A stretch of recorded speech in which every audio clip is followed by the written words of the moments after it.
This is an example of an effective research essay, and I have highlighted and will discuss a few of the elements that make it especially effective. First and foremost, if you read this essay, you'll see that the writing, the prose, is clear and concise. It's simple and direct. Simple doesn't mean dumbed down by any means. But as I've been saying in the critiques and forums, simplicity, directness, clarity, conciseness, these are the keys to effective writing. So first of all, as you can see here, she has a nice title, The Need for Greater Recognition, Mamie Phipps Clark's Contributions to African American History. So we have the argument in the first phrase, and then the actual subject in the second phrase, Mamie Phipps Clark. So a good title. Notice in the introduction how she gradually moves her way down using effective transition with specifically, furthermore, and especially African American women, until she gets to this key phrase, one particular individual who was often disregarded as Mamie Phipps Clark. So it's a good introduction is like an inverted pyramid. It starts broad and then narrows down until finally you get to the thesis sentence. And hers is right here. To disregard her work is to do a great injustice, and because of this, Mamie Clark deserves more attention and recognition for her pioneering position, etc. So we have a very, very specific thesis sentence that tells us not only what the main argument is, but what main points we can expect to see in the essay. Notice that in the very first paragraph after the body, we have a citation from a scholar. This is good. It gives the audience confidence that you're actually engaged. She's actually engaged in research, that she's done research. So this first sentence, the topic sentence, serves two purposes. It obviously introduces the topic of the paragraph, but it also includes the first citation. This phrase here is called the signal phrase, and it's done correctly. Axel Carrera explains that.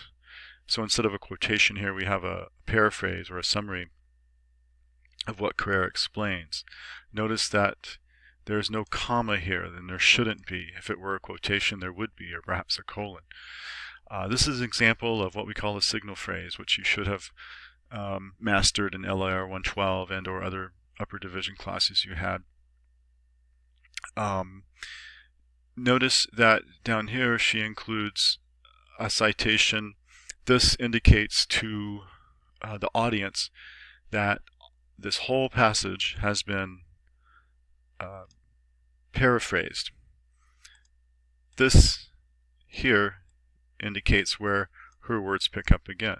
Okay, so here she could have quoted, but she decided instead to paraphrase, which is fine. Moving on to the next paragraph, as she continues to summarize Clark's early college career, we have yet another source.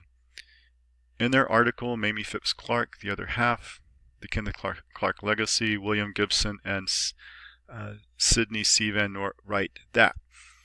So this is nice because she includes the title of the article and does so correctly with punctuation marks instead of italics. Whenever you have a quote within a quote, use single quotation marks. And then of course we have our signal phrase here. So these are very small things, but very important things that add up over the course of a research essay. If a writer continually gets the punctuation wrong, if it's scattered errors here and there, it creates real distractions for the audience, and it compromises the writer's credibility. So the small things mean a lot, in addition to the big things, such as the topic and the degree to which you make your case. Here we have a good phrase. This phrase tells us that she's continuing to paraphrase. If that phrase were not there, I would be asking, how do you know all of this? Where did you get that information? And here she's telling us in that signal phrase. So it's very important to include citations to your sources to separate yourself from them.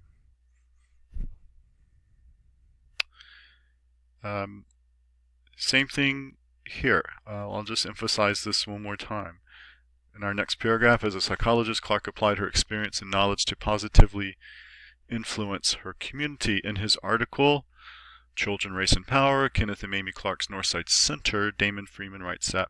So again, she cites the title of the article, she cites the writer, the author, and the first time you mention an author, you mention the full name. After that, you mention only the last name. And again, this tells us that this whole passage here is a paraphrase from Freeman. And there's no question as to where the paraphrase ends or begins. And everything's good there. Okay, so you'll see her continuing to do this throughout the paper. I'm not talking much about her argument because it's a very good argument. She supports it clearly and convincingly. I'm focusing mostly on the elements of the research essay. Here in the middle of the essay, we switch to her main point, and that is Mamie Phipps Clark was overlooked by and large in the role she played with Brown versus Board of Education in the Dahl test. This is a good sentence because sometimes you have to state the obvious, you need to state the obvious, and when you do, use a word such as obviously to call attention to that. Obviously, the civil rights movement was a pivotal moment, right? But now she wants to home in specifically on Brown versus Board of Education and the problem that her husband got more of the credit than she did for the Dahl test and the role it played in Brown versus Board of Education. So we'll just skim down to this next section. This is called the block quotation. And in a research essay of anything over 6, 7 pages, you want to include a block quote or two. Here the block quote is done correctly. Notice that the quote is set off not 5 spaces, but 10 spaces to set it off from the regular paragraph indent. There are no quotation marks because a block quote is just that, a quotation. There's no need for quotation marks. It is introduced properly. She could have used a colon. Here she chooses to use the comma. The period is here and the citation is here. Again, this is MLA. Whatever style manual you follow, the point is you want to be careful, be concise, and be correct. That's the sign of an attentive writer who cares about his or her audience.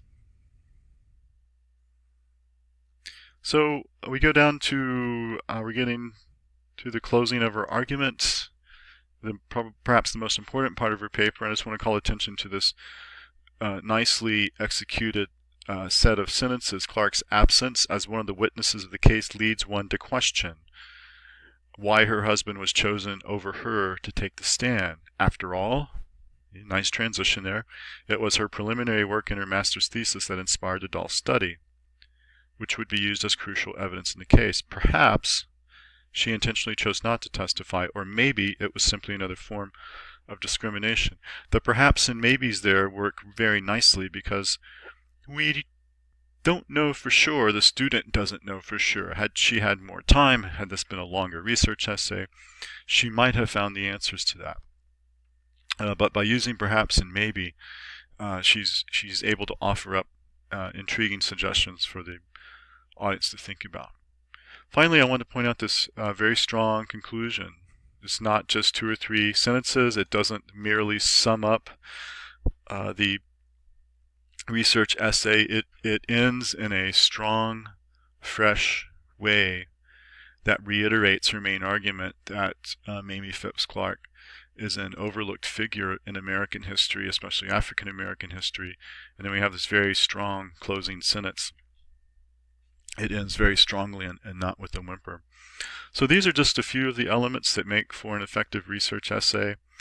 The 3 key things, obviously your thesis and the degree to which you support it, the quality of the writing should be clear, concise, economical, and then the elements of the research essay. Don't forget your works cited, or if you're using APA, references page, or Chicago, the bibliography. This should be done very well too. There should be no problems in this in terms of how it's punctuated.